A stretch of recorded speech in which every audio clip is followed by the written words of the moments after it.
Your Garmin Index BPM doesn't have a rechargeable battery inside.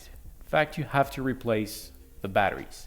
And this is the cap of the battery. So if you want to open it, you just put your finger over here, you push and pull. And there you go.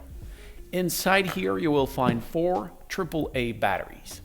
When I replace those kind of batteries, I always personally use those one, Energizer Ultimate Lithium. This is not the right one because it's a AA, but that's the brand that I always use because they just last much longer. If you want it, there's the link in the description.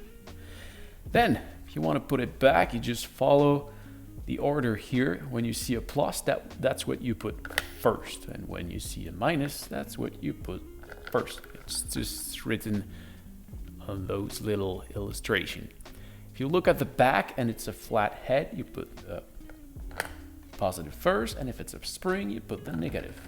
And that's it. So you can put the cover back just like that. And you can try to power it on with the first button over here. And if it power on, you're good to go. So I hope this was helpful.